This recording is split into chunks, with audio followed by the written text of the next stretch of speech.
So Samsung just made the Unpacked event for the Galaxy S25 Edge official, and we've got more updates, including Apple pulling their favorite magic trick, inventing a problem, then charging you to fix it.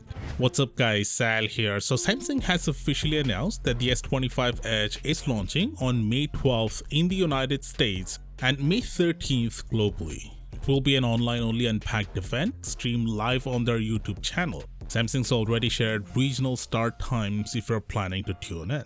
In the teaser video and their blog post, Samsung's calling this launch more than a slim smartphone. They're pitching it as a new standard for what smartphone can do, and even hinting at a whole new era for the mobile industry. Basically, they're going all in on the hype, and honestly, can you blame them? But here's the thing, the full official specs of the S25 Edge have already leaked, so we don't have to wait till May 12th to see what it's bringing to the table. Also, like clockwork, Samsung has started taking reservation in the US with a $50 free credit if you sign up early. So if this phone's on your radar, you might want to grab that offer while it lasts. Meanwhile, Evan Blass has dropped an official render of the S25 Edge highlighting key design elements. And there's one area where this ultra-thin phone comes up short compared to the rest of the S25 lineup, the speakers. It looks like there's just a single bottom firing speaker here with no stereo setup like on the other S25 phones.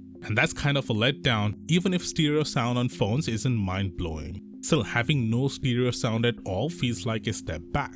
Safe to say, this was probably one of the trade-offs Samsung made to achieve that super slim profile. And that's not the only cut Samsung made to slim this thing down. The S25 Edge also has a smaller battery and ditches the telephoto camera entirely. To be fair, Samsung will use that 200 megapixel main sensor to deliver some form of digital or sensor-based zoom, but let's not pretend that's a true replacement for dedicated optics. As for the specs, WinFuture has revealed everything, and if you've been following the leaks, there's nothing really surprising here. What's interesting though is the pricing. In Europe, it's reportedly €20 cheaper than the S25 Plus, which gives us hope that in the US, it will land around $1,000, which yeah, is still premium, but definitely better than the early rumors of $1,100+. Now here's the perfect example of the classic Apple move. Create a problem, then sell the solution. You see, Apple's working on its own slim phone, the iPhone 17 Air.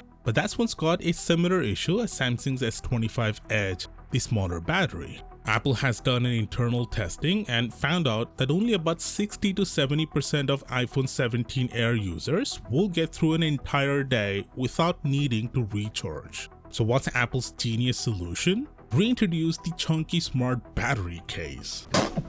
No, seriously, a slim phone with a bulky battery case strapped to it.